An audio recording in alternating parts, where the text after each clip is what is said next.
27 जून 1976 Athens airport. Air France flight 139 runway पर दौड़ती है और आसमान में उठ जाती है। अंदर बैठे यात्रियों को अंदाजा भी नहीं कि उनकी यह यात्रा इतिहास का हिस्सा बनने वाली है। कुछ ही मिनटों बाद अचानक 4 हथियारबंद लोग अपनी सीटों से उठते हैं। सब लोग चुप रहो, एक कड़क आवाज गूंजती है। बंदूकें लहराती हैं और पूरा केबिन डर से जम जाता है। यह विमान अब आतंकियों के कब्जे में था। 2 फिलिस्तीनी और 2 जर्मन उग्रवादी एक खतरनाक मिशन पर थे। उनका मकसद सिर्फ हाईजैक नहीं था, बल्कि एक राजनीतिक संदेश देना था।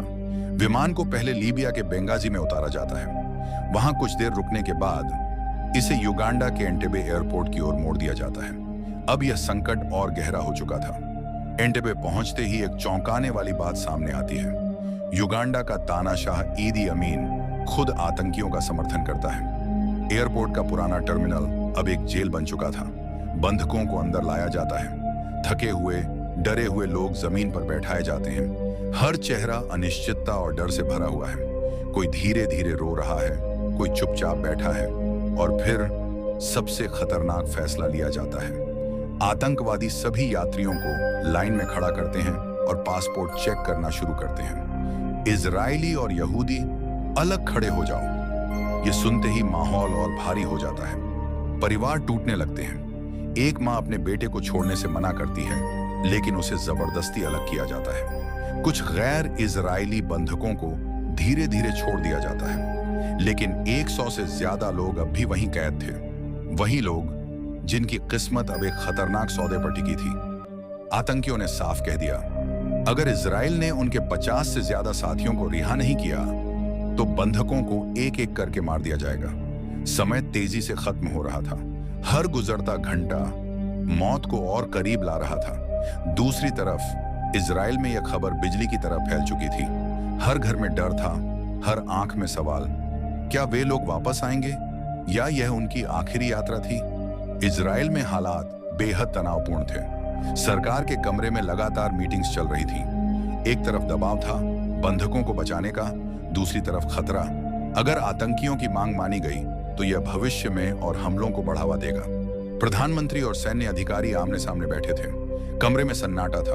तभी एक आवाज आती है, अगर हमने झुककर समझौता किया तो हम हर बार हारेंगे।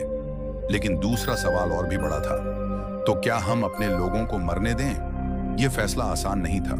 हर सेकंड भारी था, हर विकल्प खतरनाक था। इसी बीच एक साहसी विचार सामने आता है, हम उन्हें वहां से निकाल सकते हैं। कमरे में हलचल होती है। कुछ लोग चौंक जाते हैं। 4000 किलोमीटर दूर दुश्मन देश में। लेकिन यह सिर्फ एक विचार नहीं था, यह एक मिशन बनने वाला था। एक ऐसा मिशन जिसे सफल करना लगभग नामुमकिन लग रहा था। इजरायली खुफिया एजेंसी ने तुरंत काम शुरू किया। एंटेबे एयरपोर्ट के पुराने नक्शे निकाले गए। उन यात्रियों से जानकारी ली गई जिन्हें छोड़ा गया था। हर छोटी बड़ी डिटेल जुटाई गई। धीरे धीरे एक साफ तस्वीर सामने आने लगी।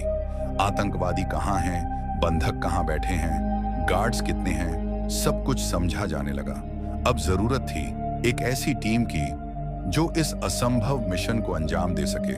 चुने गए इजराइल के सबसे बेहतरीन कमांडोज, स्पेशल फोर्स सायरट मत्कल। इस मिशन की कमान सौंपी गई योनाथन नेतन्याहू को, एक शांत, बुद्धिमान और बेहद साहसी कमांडर। उनके लिए यह सिर्फ एक ऑपरेशन नहीं था, यह अपने लोगों को बचाने की जिम्मेदारी थी। ट्रेनिंग शुरू हुई। एक नकली टर्मिनल बनाया गया, बिल्कुल एंटेबे जैसा। सैनिक बार बार अंदर घुसने, बंधकों को बचाने और आतंकियों को खत्म करने की प्रैक्टिस करते हैं। हर सेकंड की टाइमिंग तय होती है।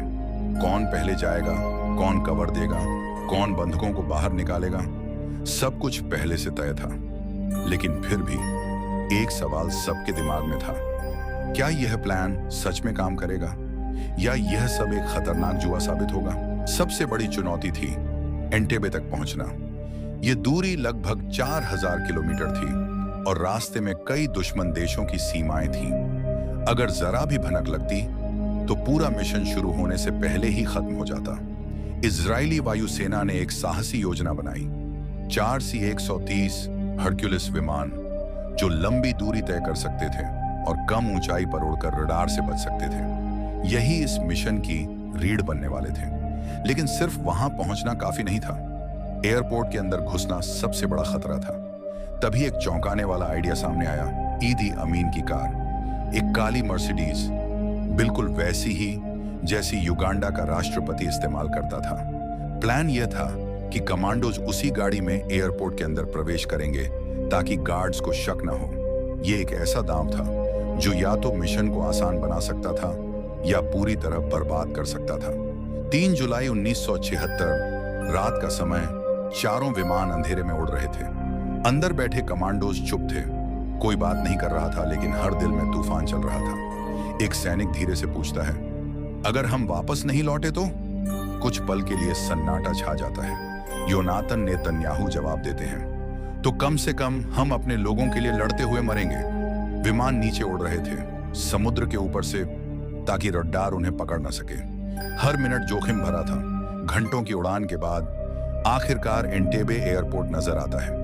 रनवे अंधेरे में डूबा हुआ था, जैसे किसी तूफान का इंतजार कर रहा हो। और फिर विमान धीरे धीरे उतरते हैं। जैसे ही पहिए जमीन को छूते हैं, मिशन की असली शुरुआत होती है। दरवाजे खुलते हैं, कमांडोज तेजी से बाहर निकलते हैं। उनके चेहरे पर एक ही भाव था, अब पीछे मुड़ने का कोई रास्ता नहीं है। काली मर्सिडीज आगे बढ़ती है, पीछे कमांडो जीपें। कुछ पल के लिए सब कुछ प्लान के मुताबिक लगता है। गार्ड्स दूर खड़े हैं, उन्हें लगता है शायद कोई वीआईपी आया है। लेकिन तभी एक गार्ड को शक होता है। वह ध्यान से देखता है, कार का रंग थोड़ा अलग है, नंबर प्लेट भी वैसी नहीं लगती। वह हाथ उठाकर रोकने का इशारा करता है। रुको, पहचान बताओ। बस यहीं से सब बदल जाता है। कमांडो समझ जाते हैं कि अब चुपके से अंदर जाना संभव नहीं। और फिर पहली गोली चलती है। धड़ाम, सन्नाटा टूट जाता है। गोलियों की आवाज पूरे एयरपोर्ट में गूंज उठती है। अब यह मिशन एक खुली जंग बन चुका था। कमांडोज तेजी से टर्मिनल की ओर दौड़ते हैं। हर सेकंड कीमती था। अगर देरी हुई तो आतंकवादी बंधकों को मार सकते थे। अंदर बंधक डरे हुए बैठे हैं। अचानक दरवाजा जोर से खुलता है। नीचे लेट जाओ, हम इजरायली सेना हैं। कुछ पल के लिए कोई समझ नहीं पाता।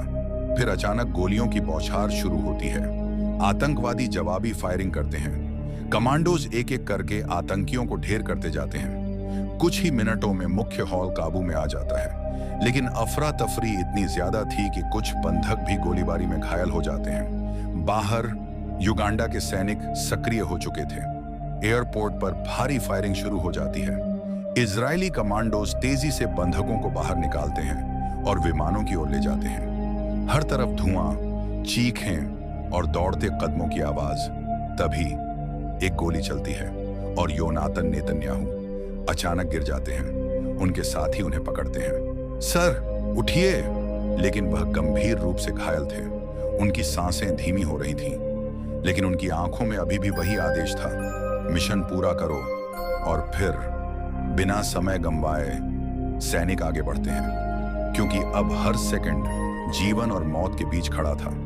कमांडोज बंधकों को तेजी से विमान की ओर ले जा रहे थे। कोई भाग रहा था, कोई रोते हुए किसी अपने को ढूंढ रहा था, लेकिन हर किसी के दिल में एक ही उम्मीद थी, अब शायद वे बच जाएंगे। युगांडा के सैनिक लगातार फायरिंग कर रहे थे।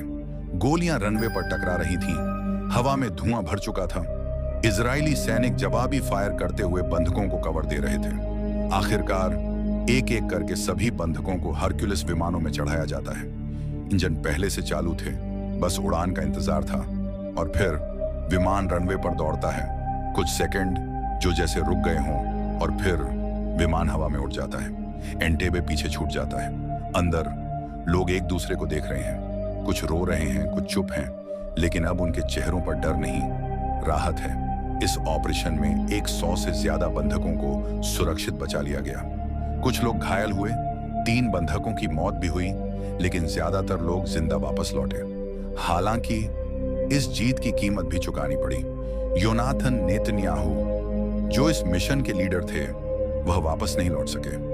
उनकी शहादत ने इस मिशन को सिर्फ एक जीत नहीं, बल्कि एक भावनात्मक कहानी बना दिया। जब यह खबर इजराइल पहुंची, पूरा देश भावुक हो गया। लोग सड़कों पर थे, खुशी और दुख दोनों साथ थे।